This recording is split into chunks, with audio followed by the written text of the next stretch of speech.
Olá, bom dia. Hoje o nosso grupo está aqui, compostos pela Gi, o Arthur, a Milena, a Vitória e eu, Ana Júlia, linda, perfeita. E hoje a gente vai falar sobre por que devemos saber sobre os multiletramentos e as perspectivas teóricas e pedagógicas. Passo a voz aqui para o nosso querido Arthur. Então, vamos começar. Eu acho que para a gente começar a introduzir esse tema, a gente tem que entender as multifunções do multiletramento e o multimodal e digital atual. Parafraseando um pouco a Roxane Rojo, o escritor, ela diz sobre os multiletramentos para a gente fugir um pouco sobre aquele texto teórico, aquele parte chata do ensino, como a gente já havia conversado. Eu acho interessante a gente ter essa função, esse entendimento das multifunções do letramento, porque hoje a gente está num perspectivo momento que, todos me corrijam, mas eu acho que o celular ainda está banido das escolas, da usão do celular. E eu creio que o celular, em vez de excluir, a gente, em vez de estar tirando o poder do aluno, a gente está tirando uma arma que a gente também pode usar como professor. E eu queria que vocês elaborassem sobre o que vocês acham sobre os multimodais, sobre esse ensino diferenciado nas escolas, tanto com o celular, tanto em outros pontos. Acho basicamente que a ação de ter essa proibição dentro de sala de aula um pouco pecadora nesse local social que a gente vive bastante. Acho que a nossa geração é a geração que mais tem contato com a tecnologia. E eu acho que essa proibição pode ser um pouco maléfica para ambos os lados, tanto como professor quanto para aluno.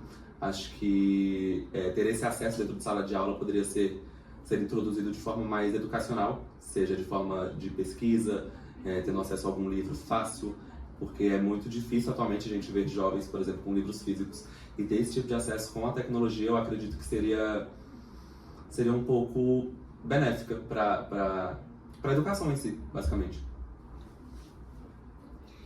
Estudando também mais sobre isso, acabei encontrando sobre o grupo de Nova Londres, que eles são formados por 10 estudiosos. Não vou falar o nome de todos porque é muito complicado, é muito difícil, são 10, vai ocupar muito nosso tempo. Eles se reuniram em 1996, lá em Estados Unidos. E eles queriam mesmo mostrar, trazer mais sobre os letramentos, não só a alfabetização.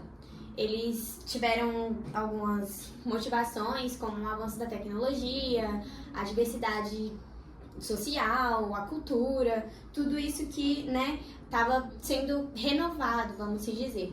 E a gente aqui, acredito que fomos criados com a tecnologia, então pra gente é mais difícil, sobre tudo isso, e é exatamente o que eles trazem aqui, é essa mudança, porque de acordo com o tempo vai se mudando e o ensino vai tendo uma nova mudança, a educação em si. E eles trouxeram 4 pilares pela pedagogia dos multiletramentos, que são imersão social, situacional, aprendizagem com base na experiência dos alunos. Ou seja, eles estavam aprendendo e eles queriam saber sobre como era a aprendizagem deles, se eles realmente estavam compreendendo tudo o que estava acontecendo. O segundo tópico é a consciência crítica, que é sobre as explicações das estruturas linguísticas e social que a gente tem no nosso dia a dia.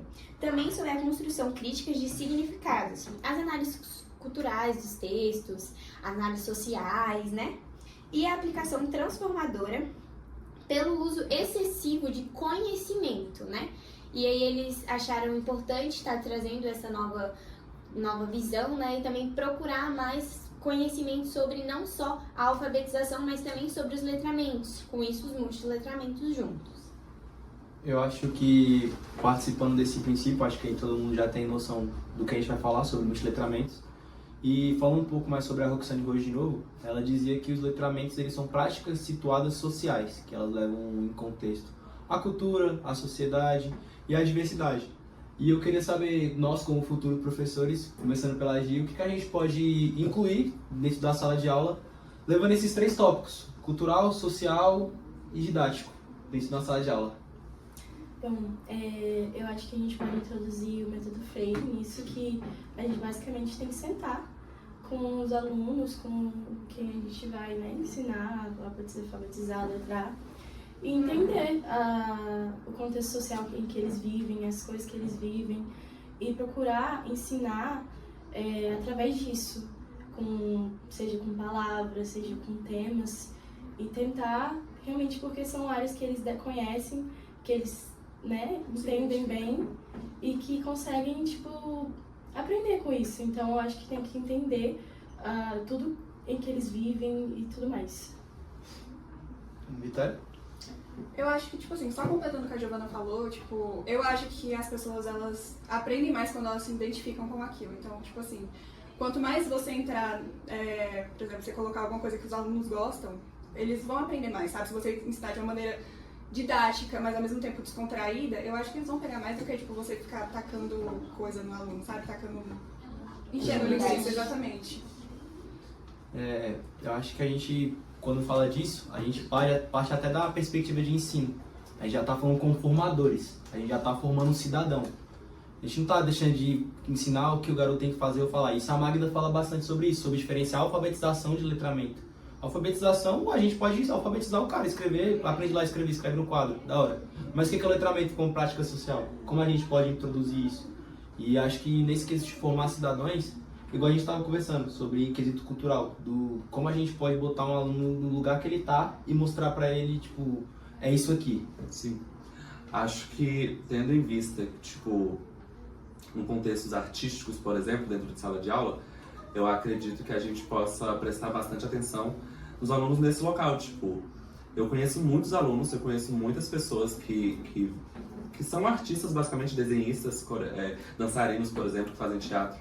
E eu acho que a escola, ela tem um papel muito mortífero mesmo, tipo, mortal, de, tipo, destruir sonhos a partir de teórica. Tipo, eu entendo que a gente precisa, de fato, aprender quem veio antes da gente, o que aconteceu antes da gente, mas eu acho que a partir do momento que a gente impõe apenas esse local de, tipo, apenas a escrita e não tendo esse local de, tipo, ouvir e ver quem está de fato do outro lado, pensando como aluno, eu acho isso muito perigoso, porque, tipo, a gente pode acabar, sei lá, montando só mais um robô para a sociedade, tipo, que vai, sei lá, acordar cedo, vai para uma empresa e vai chegar nos 60 anos de idade, vai se aposentar, só que não vai ter mais força de nada, porque durante a vida dessa pessoa ela só vai ter servido, só vai ter sobrevivido durante a própria vida. Também, eu acho que muitos professores, eles, tipo, se importam mais, não é essa palavra exatamente, mas em, tipo, fazer a parte deles. Tipo, eu enchi o quadro, dei a matéria, fiz a minha parte, vou receber meu salário. Tudo bem que tem uma outra questão, né, por trás, né, tipo, não é fácil a vida de um professor, a vida, enfim. Mas que eles só se importam mesmo de, tipo, passei a matéria, agora não é mais comigo, é com eles. Só que não é bem assim, né? Eu acho que como o mundo tá sempre, tipo, em constante mudança, eu acho que as pessoas têm que se adaptar. Os professores, principalmente, né, nós, como futuros profissionais da área da educação, nós temos que aprender a incluir mais essas mudanças dentro da sala de aula, porque, querendo ou não, o mundo tá mudando e os alunos, eu acho que, tipo assim, se você não acompanhar o ritmo deles, eles não vão conseguir aprender. É isso. Da hora.